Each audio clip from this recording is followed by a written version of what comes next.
Bonjour et bienvenue dans cette vidéo consacrée aujourd'hui aux notions de centrage utilisateur et d'approche systémique.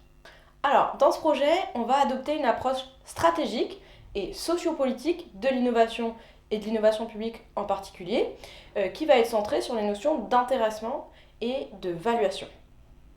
Les travaux en sociologie de l'innovation et de la conception ont montré que innover, c'est réussir à rassembler autour de son projet, puis de son produit ou de son service, un réseau d'acteurs qui permettent de le porter et de le mener à bien. Autant le dire tout de suite, il n'y a aucune recette miracle, aucune façon de faire linéaire, magique, il n'y a aucun critère absolu de réussite d'une innovation. Il y a un processus qui réussit ou qui échoue à tout moment, à chaque instant, à rassembler autour de ce projet un réseau d'acteurs qui est intéressé à la réussite du projet et ce réseau d'acteurs qui est suffisamment stable pour que le projet se déploie et perdure.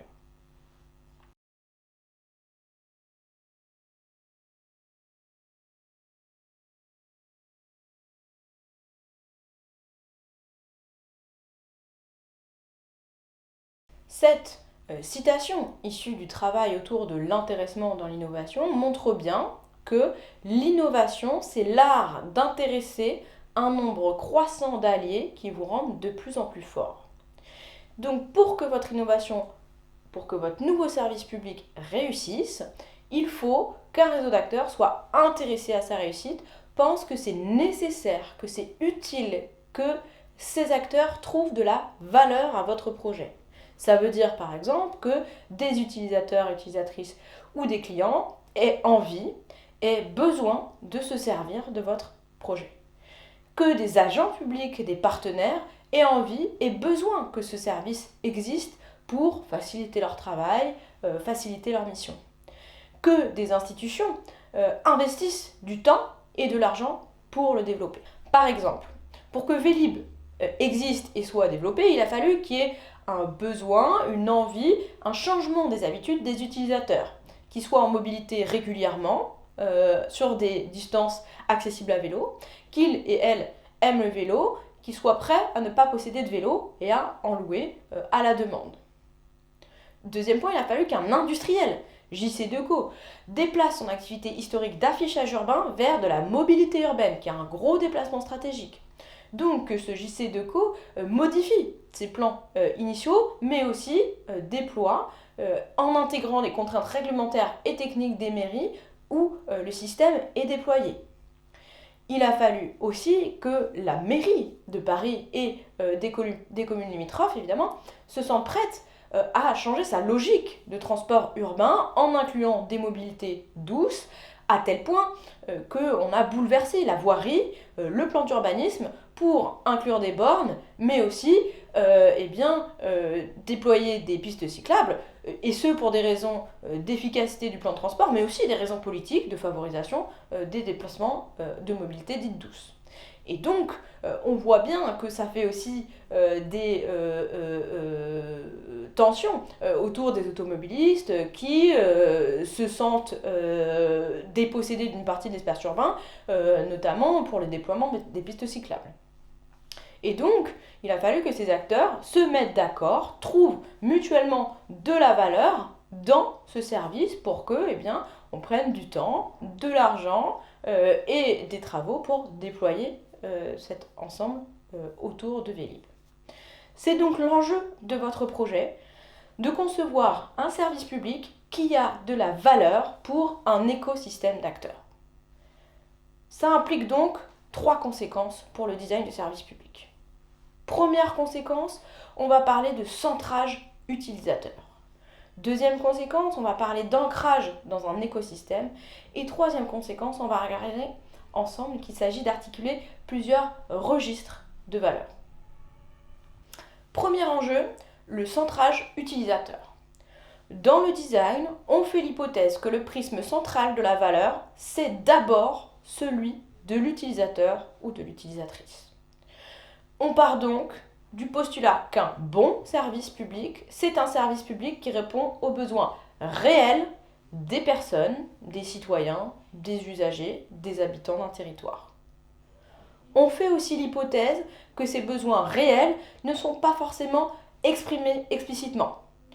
C'est donc l'objet de votre projet que de comprendre qui est l'utilisateur central et quels sont ses besoins réels. Pas ceux qui sont fantasmés par différentes personnes et potentiellement vous-même, et pas ceux qui sont forcément explicités en tant que tels, parce que parfois le besoin réel n'est pas exactement celui qui est explicité sous cette forme. C'est donc ce postulat qu'on va vous demander d'adopter dans le projet, et c'est un postulat, bien sûr, qui implique une posture spécifique de l'État vis-à-vis de ses administrés. Il s'agit d'être dans une réponse aux attentes et aux besoins des administrés. Donc, évidemment, c'est une vision singulière du rôle de l'État qui mérite d'être mise en discussion, plus largement, mais c'est en tout cas la démarche qu'on va vous demander d'adopter pour le semestre. Qu'est-ce que ça implique ? Ça implique donc d'adopter le point de vue de l'utilisateur et non pas celui de l'administration. Et donc on dit pour cela que c'est une démarche centrée utilisateur ou user-centered en anglais. Dans ce cas, on parle souvent d'empathie, qui est peut-être un terme que vous avez déjà entendu, pour décrire la connaissance, la compréhension, mais surtout l'attention portée, le soin porté aux conditions de vie, de travail, aux problématiques, aux besoins, mais aussi aux situations et aux émotions des personnes auxquelles on va s'adresser. L'idée étant que plus vous développerez cette empathie, plus vous serez attaché, intéressé, plus vous comprendrez les personnes pour qui vous concevez un service, plus vous serez à même de designer des bons services pour eux, c'est-à-dire des services qui leur sont utiles, agréables, en capacitant, vous serez à même de designer une bonne expérience, un bon service pour eux. Si on se met dans cette démarche, ça implique donc 3 choses. Cibler, connaître et tester. Premier point, ça implique donc de cibler des utilisateurs. Qui sont les personnes qu'on veut, qu'on doit toucher avec nos services ? Qui sera au centre du dispositif qu'on imagine ? Et donc, ça demande de se questionner sur le point d'entrée pertinent. Amener de la valeur à tout le monde, c'est pas possible. Tout le monde, c'est un mythe, c'est une moyenne désincarnée, c'est une représentation abstraite. Et donc, si vous essayez de faire un service qui convient à tout le monde, personne n'y trouve réellement son compte. On peut néanmoins cibler différents types d'utilisateurs qui trouvent respectivement de la valeur à votre service.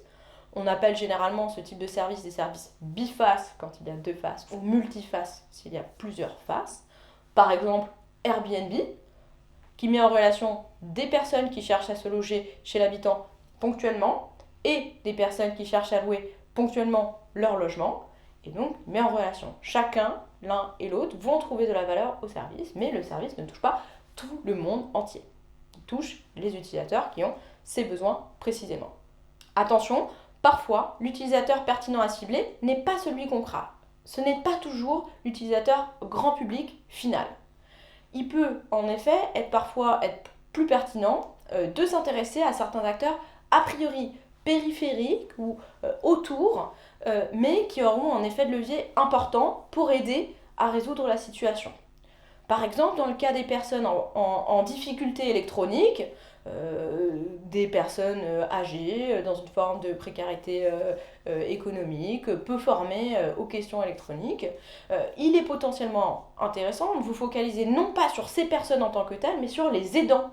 Des aidants familiaux, proches, enfants ou voisins, des aidants institutionnels comme les travailleurs et travailleuses sociales, les personnes qui sont dans les médiathèques qui jouent souvent ce rôle, et qui, eux et elles, pourront plus facilement identifier les personnes à aider et être d'un meilleur secours que de s'adresser directement aux personnes.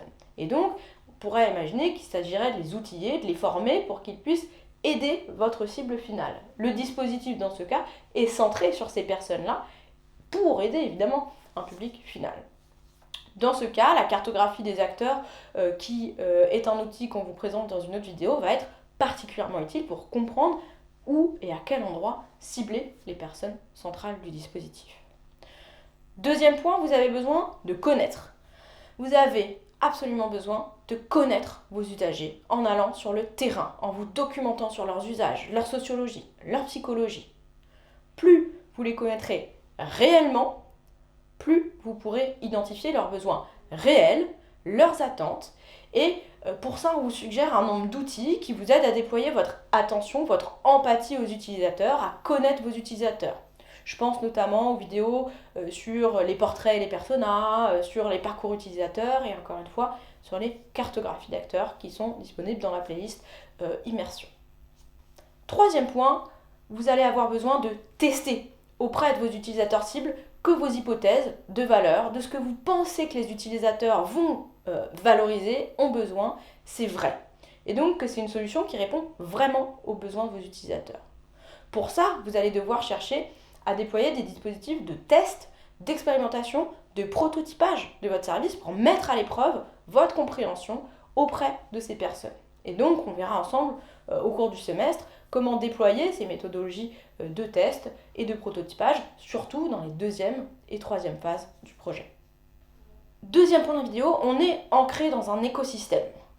Attention, parce qu'en se centrant uniquement sur les utilisateurs, on a tendance à oublier que les services publics sont entrés dans des écosystèmes.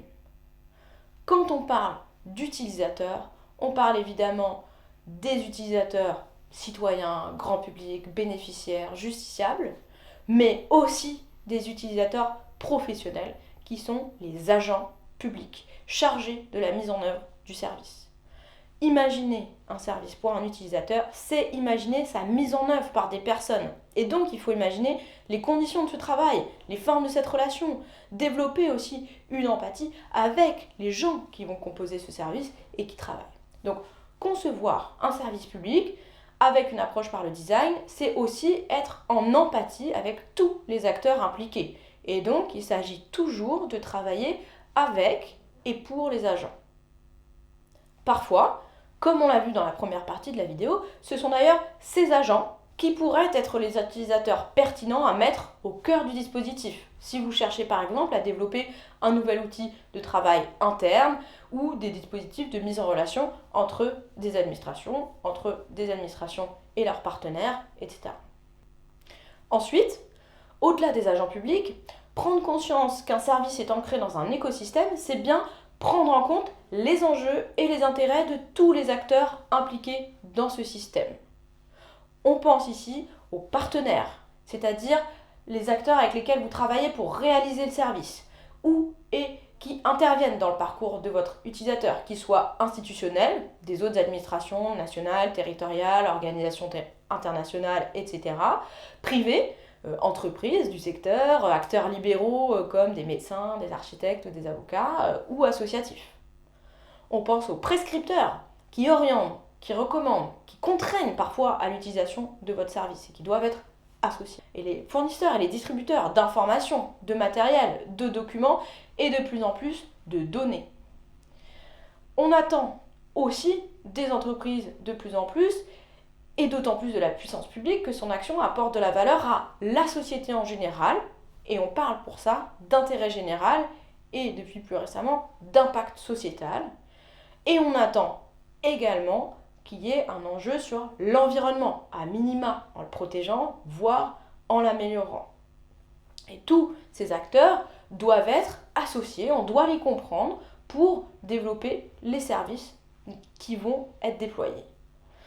Par exemple, designer ou redesigner une application numérique pour un tribunal, c'est à la fois toucher les justiciables, utilisateurs finaux, victimes potentielles, prévenus, mais aussi les magistrats, les greffiers et greffières, les officiers de police judiciaire, mais aussi les partenaires tels que les avocats, les huissiers de justice, d'éventuelles associations de victimes ou de personnes détenues. Si vous concevez une application numérique qui facilite le travail des magistrats, mais qui demande 10 fois plus de travail aux avocats, ou qui réduit leur capacité de défendre les droits, eh bien il y a un problème. Votre service ne sera pas utilisé, voire pas légal du tout. On pourrait assister à des grèves d'avocats, ou tout simplement au fait que personne ne s'en saisit, et du coup, votre service n'a aucun intérêt. Tous ces acteurs ont donc nécessairement des points de vue, des cultures, des intérêts différents, qui peuvent et qui vont rentrer en tension. On parle dans ce cas de diversité normative, de dissonance ou de tension d'évaluation pour décrire l'existence et la mise en conflit de différents systèmes de valeurs des acteurs qui interviennent au cours du processus. Ces acteurs vont accorder de la valeur différemment à votre projet au regard de leurs enjeux, leur culture, leurs intérêts, et c'est normal. Designer un service public, c'est se confronter à ça. C'est imaginer des nouveaux services qui répondent aux besoins, aux enjeux et contraintes d'un ensemble complexe d'acteurs, mais qui arbitrent entre ces différents enjeux, contextes et intérêts. Cela implique donc de réfléchir à l'échelle de l'écosystème d'acteurs en général et pas seulement à l'utilisateur final. Et donc ça implique d'identifier et de connaître les différents acteurs, leur point de vue, leur culture, leurs intérêts. Ça implique de se poser la question des acteurs à cibler en priorité. Ça implique de réaliser une proposition qui a de la valeur pour les acteurs et à minima qui ne menace pas les acteurs critiques à l'exécution de votre service et donc qui les embarque. Et donc ça implique ici aussi de tester, de présenter votre projet à différents acteurs, de le mettre à l'épreuve, votre proposition de service, pour obtenir des retours et vérifier qui est concerné et qui trouve de la valeur à ce service. Troisième point de la vidéo, il y a donc des tensions à adresser entre les acteurs, mais on va aller plus loin en voyant comment cette question de la valeur dépasse très largement la valeur purement économique ou fonctionnelle. On a parlé dans la vidéo sur la notion de service du service et de ses effets utiles, mais quand on dit effets utiles, on voit bien qu'ils sont de multiples registres.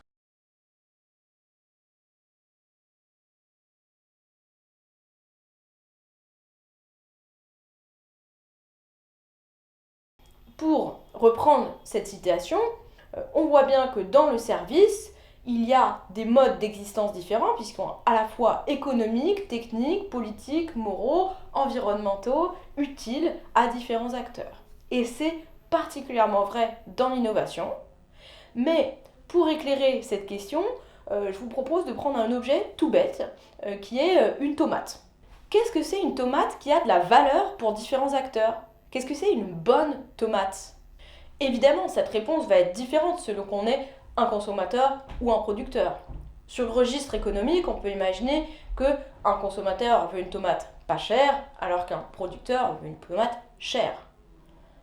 Mais si on prend un consommateur, juste à l'échelle du consommateur, on peut se retrouver, et on se retrouve régulièrement, devant des conflits de type est-ce qu'une bonne tomate, c'est une tomate pas chère ou c'est une tomate au bon goût ?